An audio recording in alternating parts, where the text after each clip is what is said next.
Sorry about that. There we go. So people, welcome back to Galilee. Got back yesterday, so about mid-afternoon.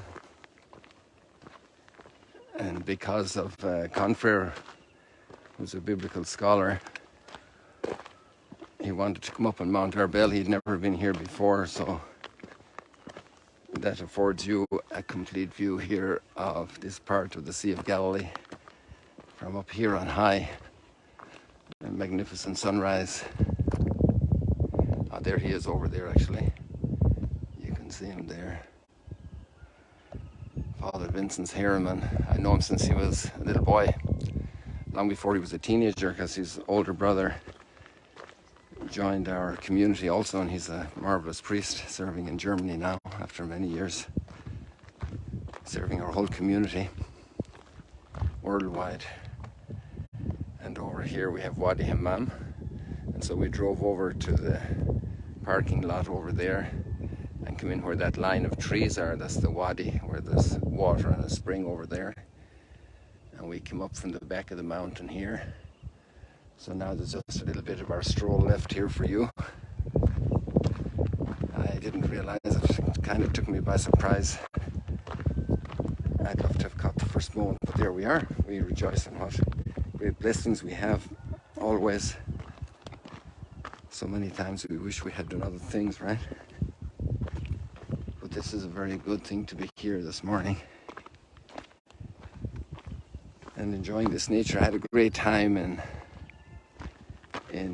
Switzerland.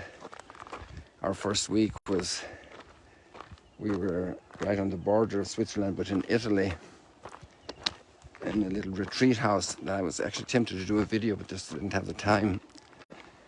On Thursday night when we got back there to take the flight, the Ryanair from Bergamo, and this retreat center was used by people like St. Charles Borromeo, one of the great reformers of the church in the 1500s, an extraordinary gifted person in dealing with people, in helping people in need, in teaching, in understanding, in leading pastors. And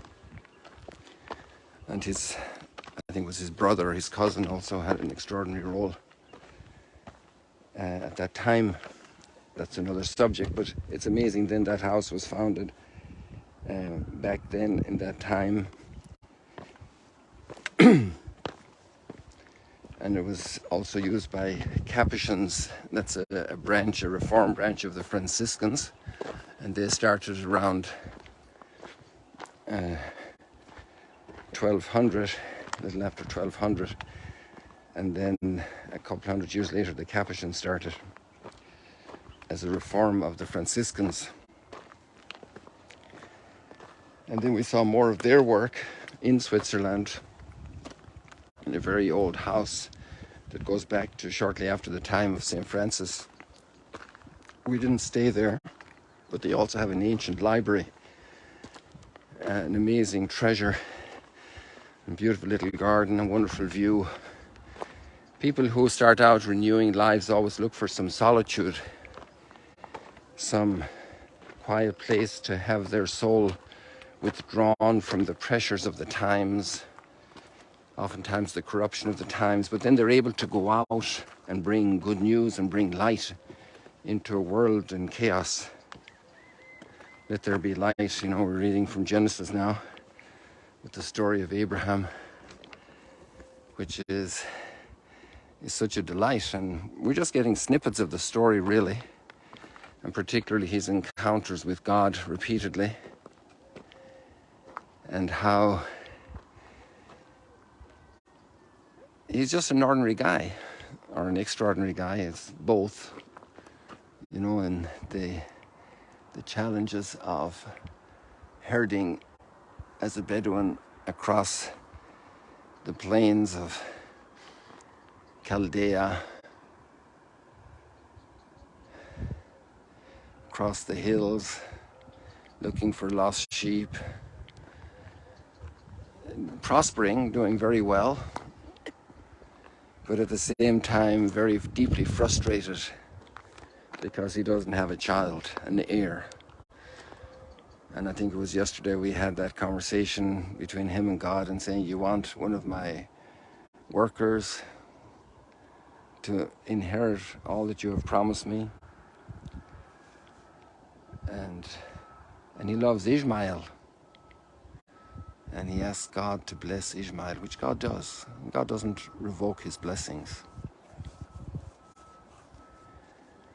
And obviously then when a son of Sarah will come to be, Isaac, and that's the story today, then there are those tensions with Isaac and Ishmael, but that's a story down the road.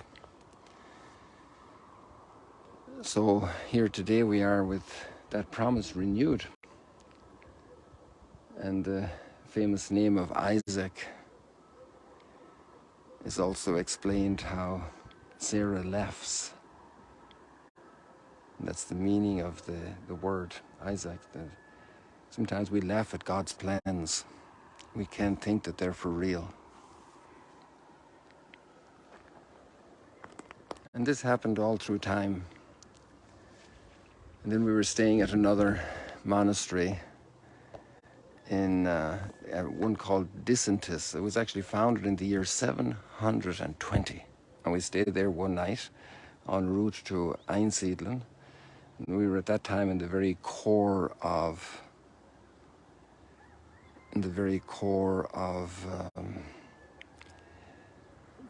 the historical Switzerland, in the very first cantons that came together, which eventually developed into what is modern Switzerland. Imagine being in a monastery that was founded in 720. And then we went on to a much younger one, which was founded in 934. 720 is about the time the Muslims came to Spain. And 934 is before the schism with the East, as one of you guys commented when I posted some videos about that. And by the way, a technical note, we're having lots of problems, or at least I am, with my incompetence in successfully posting the videos on Instagram and Facebook, which cuts down the videos for some reason because they're pre-recorded and they're cut down to I don't know, 10 or 15 minutes or so. So then I did longer videos too, very interesting interviews with Father Philip and Father Thomas, and I posted Father Thomas's yesterday.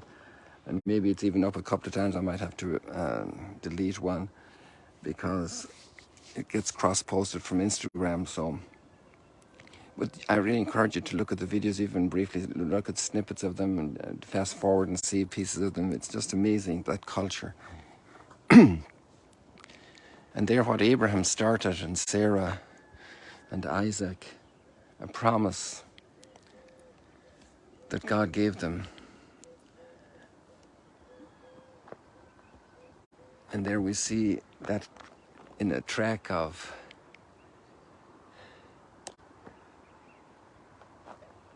rocky terrain, a lot of pathways of history, and reaching into the core of Europe through these monks, going as hermits into woods and having a life of prayer, suffering martyrdom occasionally.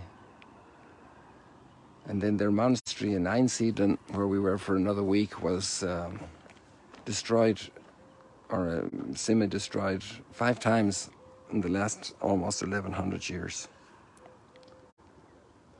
They had to flee from Napoleon.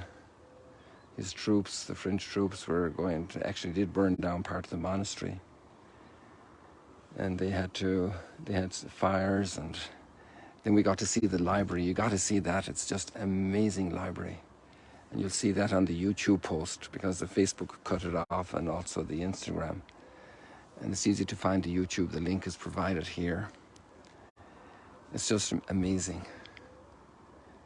Amazing to see all of this incredible history And people, ordinary human beings like Abraham that have doubts, that are struggling with God's promise. You know, Jesus said, come follow me.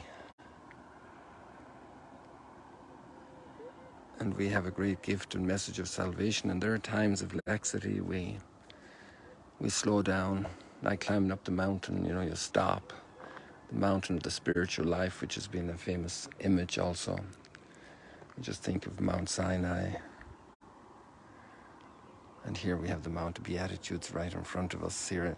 Basically, if you look on a straight line, it's very hazy, so at the corner of the lake to the northwest corner there to the left of just about the center of the screen, just up a little bit is the Mount of Beatitudes. And then over there to the right center of the screen now is Capernaum. And then down from the Mount of Beatitudes toward us, you have the multiplication of the loaves, the primacy of Peter. I'm saying all of this not for our long-term participants here at the Sunrise Stroll and Chat, but for all the new people who might be looking. So this is a very special place, looking across into Syria and up here beyond the mountains to Lebanon. And we don't see Mount Carmel from here, I don't think. I see a ridge that I'm curious about now, way back there, but I don't think it's as far as Mount Carmel. No, I don't think so. And that would be then close to the Mediterranean, so it's much further over.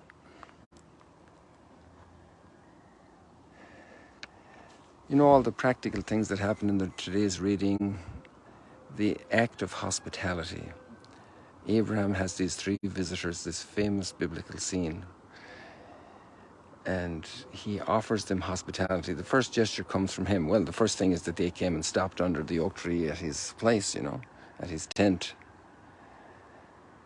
But then Abraham offers hospitality, some water, traveling in the hot desert, some water. Hospitality. We all have gestures of hospitality. So many people come into our lives, they visit, even if it's a worker coming in to fix a refrigerator or a pipe or fix a window, or somebody that helps us to repair something or to assist with tutoring. Hospitality, to receive the guest. It's one of the big characteristics of Benedictine spirituality, to receive the guest like Christ himself would be received. And that transformed European culture. And this first act of hospitality we have here in the Bible of Abraham hosting these three mysterious visitors.